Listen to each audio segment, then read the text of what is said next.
इसी वीडियो में हम सॉल्व करेंगे linear equation in two variables practice set 1.4 का क्वेश्चन नंबर 1 उसका क्वेश्चन नंबर 4। ओके, तो इक्वेशंस यहाँ पर टू इक्वेशंस गिवन है।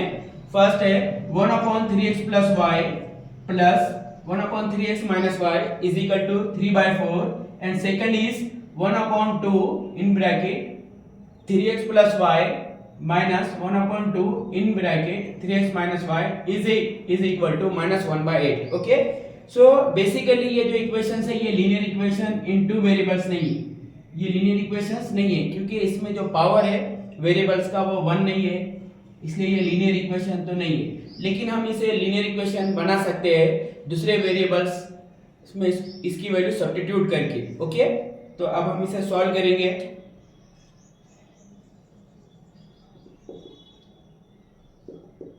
Okay, solution. So first, let the given equation can be written as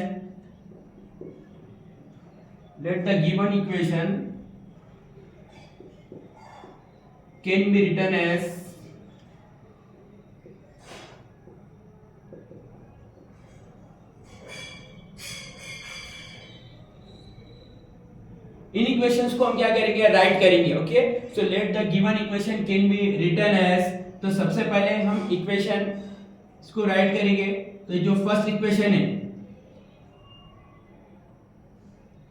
okay, ये इक्वेशन तो ऐसे रहेंगे। ओके, क्योंकि इसमें साथ में कोई कांस्टेंट नंबर नहीं है। ओके,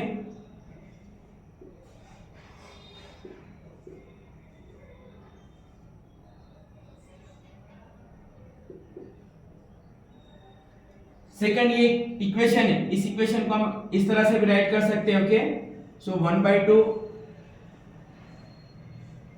हम अलग से निकाल के इसे हम राइट कर सकते हैं 3x प्लस y। सेकंड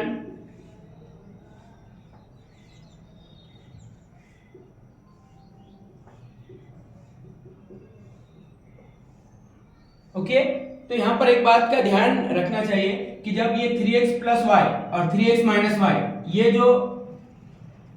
जो वैल्यू है पूरी, ये जो है एक्सप्रेशन, ये सेकंड इक्वेशन में भी ये ऐसा सेम रहना चाहिए। ओके, तो यहां पर इसके साथ मल्टीप्लाई में 2 था जो कि फर्स्ट इक्वेशन में नहीं था, इसलिए हमने इसको क्या करें, सेपरेट करें। अब देखिए ये भी इक्वेशन में 1/3x प्लस y है और सेकंड इक्वेशन में भी 1/3x प्लस y है और इस इक्वेशन में भी 1/3x माइनस y है और सेकंड इक्वेशन में भी 1/3x माइनस y है।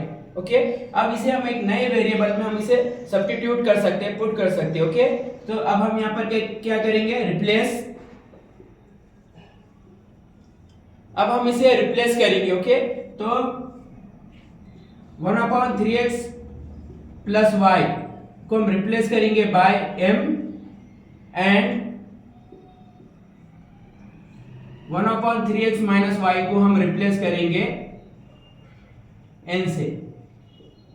ओके, तो अब ये 1/3x प्लस y है, इसकी जगह पर आ जाएगा m और 1/3x माइनस y इसकी जगह पर क्या आ जाएगा, n आ जाएगा। क्योंकि हमें इसे लीनियर इक्वेशन में रिड्यूस करना था, इसलिए हमने नए वेरिएबल्स का यूज करे। ये x और y के फॉर्म में तो ये लीनियर इक्वेशन नहीं है। ओके, सो इक्वेशन किस तरह से बन जाएगी, फिर वो इक्वेशन इस तरह से बन जाएगी, फिर m plus n is equal to 3/4 और सेकंड बनेगी m minus n is equal to minus 1/8। Okay, लेकिन ये इस तरह से नहीं, आप भी 2 भूल जाएंगे तो ये बन जाएगी 1/2 m minus 1/2 n is equal to minus 1/8। Okay, ये दो इक्वेशंस बन जाएंगे आपके न्यू।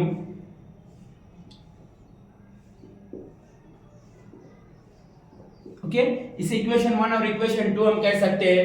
अब हम यहाँ पर क्या करेंगे, जो ये इक्वेशन 1 है यहाँ पर फ्रैक्शन में देखिए डिनोमिनेटर 4 आ रहा है, तो इक्वेशन 1 को 4 से मल्टीप्लाई करेंगे और यहाँ भी फ्रैक्शन है लेकिन 2 और 8 है, तो इन सब का एलसीएम कितना, 8 है, तो इक्वेशन 2 को हम 8 से मल्टीप्लाई करेंगे। Okay, so multiply equation 1/4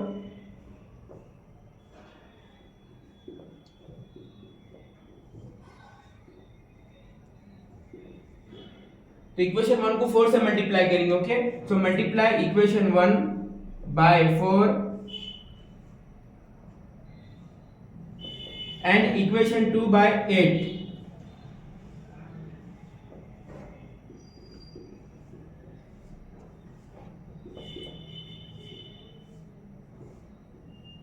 okay, क्योंकि डिनोमिनेटर में यहाँ 4 आ रहा था, ये थोड़ा सा हार्ड जाता है, इसीलिए हम इसे पहले सिंपल इक्वेशन में कन्वर्ट करेंगे। तो हमने इक्वेशन 1 को 4 से मल्टीप्लाई किया है और इक्वेशन 2 को हमने मल्टीप्लाई किया है 8 से। सो इक्वेशन 4 किस तरह से बनेंगे फिर? ये इक्वेशन 1 को हम लिखेंगे 4 से मल्टीप्लाई करते हुए, सो m plus n। Okay, so multiply करना मींस इसके हर एक पार्ट्स को, हर एक टर्म्स को क्या करना? मल्टीप्लाई करना। तो ये इक्वेशन बन जाएगी 4m प्लस 4n, और 3/4 को अगर 4 से मल्टीप्लाई करें तो 4 4 कट जाएगा, सिर्फ आएगा 3। इसे हम नाम दे देंगे equation number 3। Okay, so equation 3 क्या बन गई? 4m plus 4n is equal to 3। Okay, अब हम इक्वेशन 2 को भी 8 से मल्टीप्लाई करेंगे। तो इक्वेशन 2 को हम लिखेंगे 8 in bracket 1/2m minus 1/2n is equal to -1/8। Okay, तो यहाँ पे हम 8 से मल्टीप्लाई करेंगे। सो 1/2 को 8 से मल्टीप्लाई करें तो ये आ जाएगा 4m। ये 1/2 को 8 से मल्टीप्लाई करें तो ये आ जाएगा 4, n का एज इट इज, और -1/8 को 8 से मल्टीप्लाई करें तो ये आ जाएगा -1। इसे हम कहेंगे इक्वेशन नंबर 4। ओके, सो अब हमारे पास इक्वेशन नंबर 3 और इक्वेशन नंबर 4 दोनों आ गए। ये सिंपल इक्वेशन बन गए। अब हम इनकी हेल्प से m और n की वैल्यू क्या करेंगे? फाइंड करेंगे। ओके,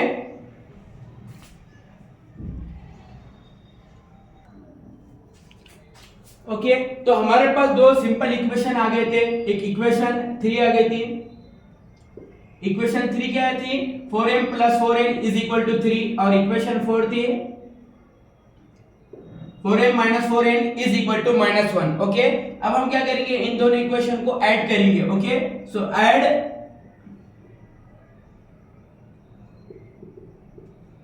हम इसे ऐड करेंगे। So add equation 3 and 4। Okay, so हम इक्वेशंस 3 और 4 को हम क्या करेंगे? ऐड करेंगे। Add equations 3 and 4। So equation 3 क्या है? 4m plus 4n is equal to 3, और इक्वेशन 4 है 4m minus 4n is equal to -1। अब हम इसे ऐड करेंगे। ओके, सो ऐड करेंगे तो यहाँ पर क्या होगा?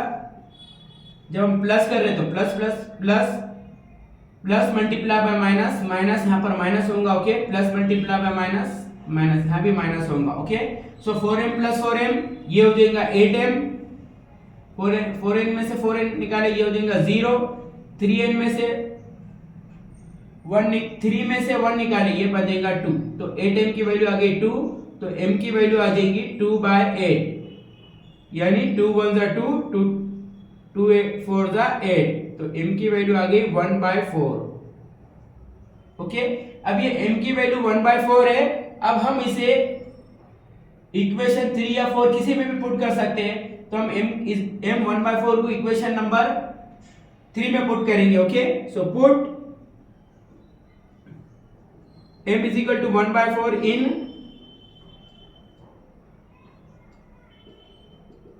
इक्वेशन 3। अब m की वैल्यू को हम इक्वेशन 3 में पुट करेंगे। तो इक्वेशन 3 क्या है? 4m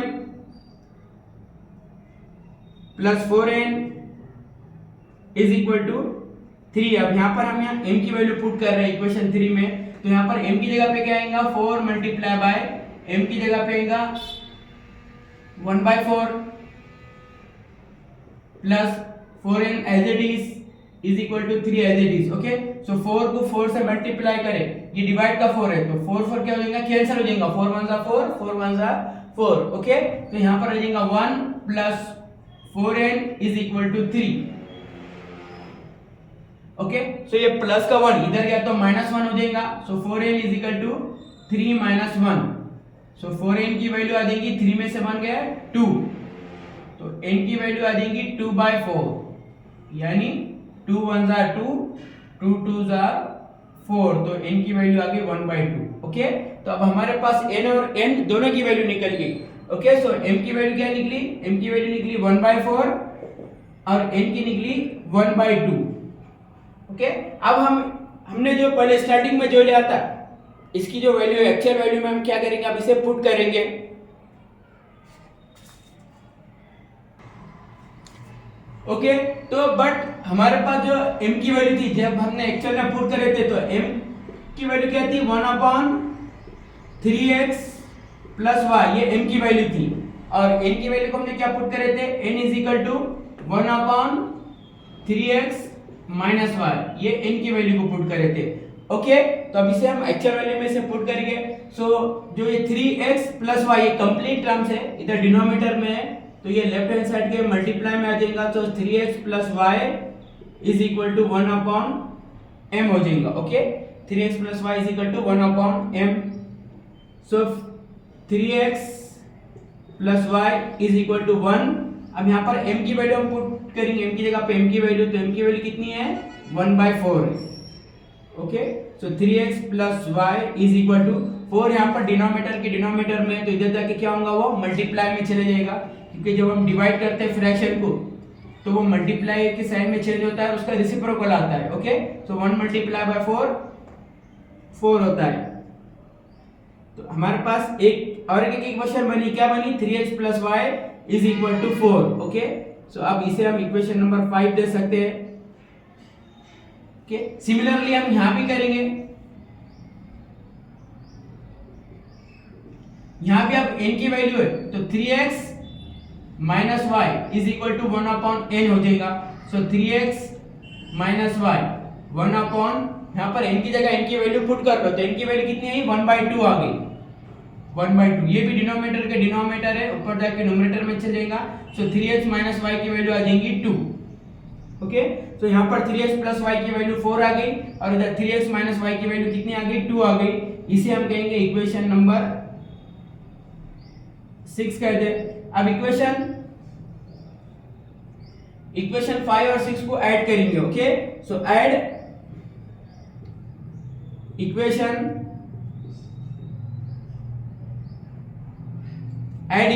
5 and 6। Okay, equations 5 and 6 को हम ऐड करेंगे, तो अब ये क्या हो जाएगा? 3x plus y is equal to 4, और सेकंड हो जाएगा 3x minus y is equal to 2। इसे ऐड करेंगे तो प्लस, ये प्लस हो जाएगा, ये माइनस, और ये भी प्लस हो जाएगा। सो 3x प्लस 3x ये हो जाएगा 6x। सो 6x की वैल्यू आ जाएगी 4 प्लस 2 6। x की वैल्यू कितनी आ जाएगी? x की वैल्यू आ जाएगी 1। 6/6 कितना होता है? 1 होता है। अब ये x इक्वल टू 1 हम इक्वेशन नंबर 5 में पुट करेंगे। Okay, so put x equal to 1 in equation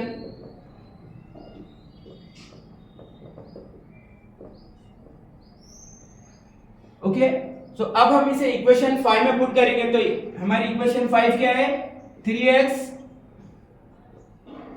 plus y is equal to 4। तो यहां पर आप x की जगह हम 1 पुट करेंगे, so 3 multiply by 1 plus y is equal to 4। So 3 multiply by 1 means 3, so 3 plus y is equal to 4। So plus का 3 इधर गया तो माइनस हो जाएगा, so y is equal to 4 minus 3। तो यहाँ भी y की वैल्यू कितनी आ जाएगी? 1 आ जाएगी। तो हमारा x, y क्या आ जाएगा? 1, 1। ओके, इस तरह से अब ये फाइनल आंसर है। पहले हमारी x और y की वैल्यू इस फॉर्म में थी, हमने इसको रिड्यूस करके लीनियर इक्वेशन फॉर्म में बनाए m और n वेरिएबल यूज करते हुए। फिर m और n की वैल्यू पुट करें, फाइंड करें, फिर इसको रिप्लेस करें इस इक्वेशन से, और उसके बाद x और y की वैल्यू फाइंड करें। ओके,